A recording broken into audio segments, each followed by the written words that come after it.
तो नमस्कार। इस समय हूँ जिला इटावा में। इटावा के एक संस्थान सेंट जेवियर्स इंटरनेशनल स्कूल जो कि चित भवन इटावा में स्थित है, बर्तना रोड पर। हमारे साथ बात करने के लिए उपस्थित हैं यहाँ से प्रिंसिपल महोदय विवेक श्रीवास्तव जी।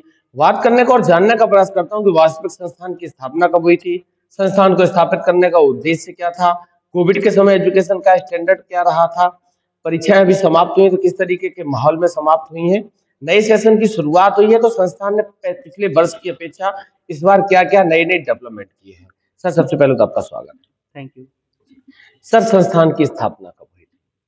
संस्थान एक्चुअली हमारा बन के तो तैयार हो गया था कोविड के टाइम पे ही, लेकिन कोविड की वजह से कुछ प्रॉब्लम्स आई थी, वो स्टार्ट नहीं हो पाया था। तो ये अप्रैल 2022 में स्टार्ट हुआ था। क्या मोटिव रहा था मैनेजमेंट का, किस सोच के साथ संस्थान की? अ, हमारी जो दूसरी ब्रांच है या कह लीजिए दूसरा स्कूल है हमारे मैनेजर साहब का, वो आपको पता होगा एक राउंड स्कूल है इटावा शहर का, चिल्ड्रंस एकेडमी करके नाम है उसका। और उनका एक विज़न एकदम क्लियर है। जैसे कि आप देख सकते हैं कि आस-पास एकदम रूरल एरिया है। तो रूरल एरिया में पेरेंट्स की जेब पर कम असर आते हुए और उन्हें क्वालिटी एजुकेशन कैसे प्रोवाइड की जा कराई जा सकती है। तो उनका ये विज़न है कि आस-पास के लोगों को रूरल एरियाज़ में अर्बन एरियाज़ की जैसे एजुकेशन मिल सके, अर्बन एरियाज़ की जैसी फैसिलिटीज़ मिल सकें, उस पे हमारा ज़्यादा ज़ोर है। और कोशिश करते हैं कि हम अर्बन एरियाज़ के स्कूल जैसे उनको भी कम पैसों में अच्छी एजुकेशन, क्वालिटी एजुकेशन प्रोवाइड करा सकें।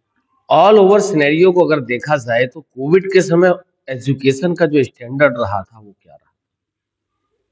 कोविड एक तो सभी के लिए, पूरे वर्ल्ड के लिए एक नया चैलेंज था। उस टाइम पर अब एजुकेशन को लेकर स्कूल्स इसलिए ज़्यादा कंसर्न थे क्योंकि मैं समझता हूँ कि 2 ही चीज़ें ज़िंदगी की नीड है कि ये तो कंटीन्यूअस चलती रहती है। एक तो शिक्षा और दूसरा दवाई। तो being principal, being teacher, being a, educationist, हमारी रिस्पॉन्सिबिलिटी बनती है कि हम घर-घर तक शिक्षा पहुँचाएँ। अगर बच्चे नहीं आ पा रहे हैं, तो उनके घर पे हम शिक्षा पहुँचाएँ। तो जैसे कि हमारे गवर्नमेंट की भी मुहिम चली कि ऑनलाइन एजुकेशन प्रोवाइड कराइए। उसमें प्रॉब्लम आती है कि जैसे हम लोग रूरल एरिया में बैठे हैं, तो रूरल एरियाज़ के बच्चों के पास इतनी फैसिलिटी नहीं है। जैसे लैपटॉप नहीं है, टैबलेट नहीं है, स्मार्टफ़ोन्स नहीं हैं, जिसके थ्रू ही ऑनलाइन एजुकेशन प्रोवाइड कराई जा सकती है। तो ये चैलेंजेस मेरे ख़्याल से रूरल एरियाज़ के बच्चों को in comparison to urban areas के स्टूडेंट ज़्यादा फेस करनी पड़ी थी। और उसकी वजह से ये जो एरिया है वैसे ही पिछड़ा था, और कोविड के टाइम पर ये और ज़्यादा पिछड़ता चला गया। मानव जीवन में शिक्षा को कितना महत्वपूर्ण मानते मेरे ख़्याल से मेरी ओपिनियन जो है, शिक्षा के बिना मानव मानव नहीं है। मानव अलग इसलिए होता है क्योंकि उसके पास बुद्धि है, उसके पास शिक्षा है, चीज़ें वो अपने हिसाब से मैनेज कर सकता है। और मानव के अलावा कोई और भी जैसे हैं, जैसे आप एनिमल्स ले लीजिए, बर्ड्स ले लीजिए, तो उनको जो गॉड ने दे दिया है वो उसी उस पे चल रहे हैं। लेकिन अगर मानव है, तो वो शिक्षा है, और शिक्षा है तो फिर वो सारी चीज़ें अपने अकॉर्डिंग, अपने हिसाब से मैनेज कर सकते हैं और अपने जीवन स्तर को ज़्यादा अच्छा बना सकते हैं। हैं? कल्चर की अगर बात करूं तो देखा आपने वेस्टर्न कल्चर हावी हो रहा, भारतीय संस्कृति को आजकल के बच्चे भूल रहे हैं। उस परिवेश में संस्थान आप क्या प्रयास कर रहे हम तो बच्चों को ये बताते हैं, जैसे कि आपने देखा सोशल मीडिया पे आजकल इन्फ्लुएंसर्स बहुत ज़्यादा आ रहे हैं। लोग दूसरे लोगों के जीवन से ज़्यादा इन्फ्लुएंस हो रहे हैं, उसमें कोई प्रॉब्लम नहीं। इन्फ्लुएंस होना चाहिए, अच्छे अगर कोई अच्छा व्यक्तित्व है, तो उससे इन्फ्लुएंस होना कोई गंदी बात नहीं है। लेकिन मैं ये मानता हूँ कि हर किसी के जीवन की परिस्थितियाँ अलग हैं। हमारे जीवन की परिस्थितियाँ अलग हैं, आपकी जीवन की परिस्थितियाँ अलग हैं। तो हमारे पास हमारे जीवन में जो परिस्थितियाँ हैं उसके हिसाब से जो चैलेंजेस आते हैं, वो चैलेंजेस हमारे अलग हैं, उनके अलग हैं। लोग दूसरे से इन्फ्लुएंस होते हैं। ऐसे ही वेस्टर्न कल्चर, अगर आप अपने कल्चर से जुड़े हुए हैं, अगर आप अपने नेटिव प्लेस से जुड़े हैं, अपनी नेटिव नेटिव लैंग्वेज से जुड़े हैं, तो मेरे ख्याल से आप ज़्यादा सक्षम रहेंगे ज़्यादा हर तरीके से अपने आप को मजबूत महसूस करेंगे। सर, जिस परिवेश में आप हैं, गरीबों, किसानों, मजदूरों के बच्चे आपके साथ अधिकतम जुड़े हुए हैं, किस तरीके का सहयोग संस्थान की तरफ से?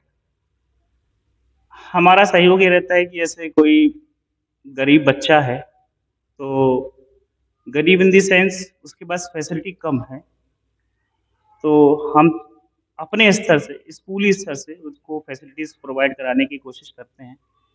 जैसे बच्चों के पास स्मार्टफ़ोन नहीं है, लैपटॉप नहीं है, कंप्यूटर नहीं है, तो हम कंप्यूटर लैब, स्मार्ट क्लासेस ये सब चीज़ें उनको ज़्यादा प्रोवाइड कराते हैं।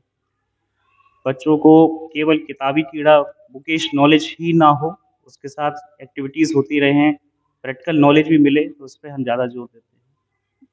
आखिरी सवाल आपसे, नए सेशन की शुरुआत हुई है, संस्थान ने इस बार नए क्या-क्या डेवलपमेंट किए?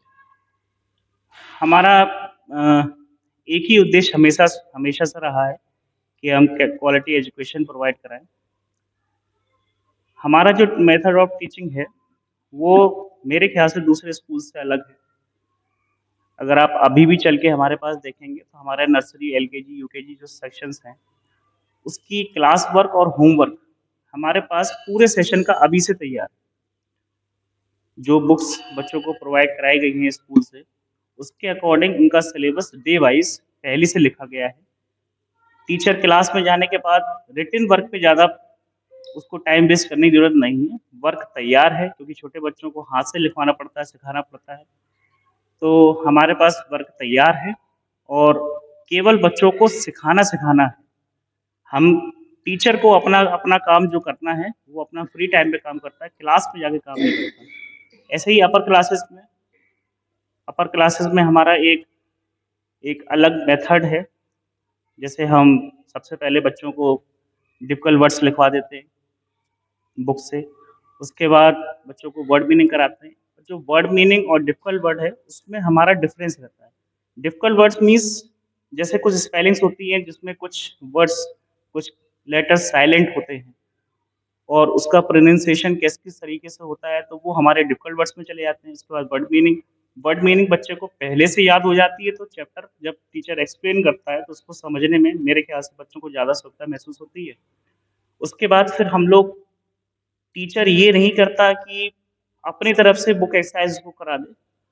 पूरा एक ग्रुप डिस्कशन हो जिस तरीके से होता है, डिस्कशन के साथ बच्चों को बुक एक्सरसाइज़ कराई जाती है, उसके बाद क्वेश्चन आंसर लिखवाए जाते हैं, फिर हर चैप्टर जैसे ही चैप्टर खत्म होता है, उसके जस्ट बाद उसका असेसमेंट एक हो जाता है, स्मॉल असेसमेंट और कोशिश करते हैं कि असेसमेंट जब होता है तो उसकी रिपोर्ट मेरी टेबल पे भी आती है और हम फिर उसको डिफरेंशिएट कर लेते हैं कि कौन से बच्चों को ज़्यादा अटेंशन की ज़रूरत है, कौन से बच्चों को सिर्फ हिंट से ही काम चल जाएगा।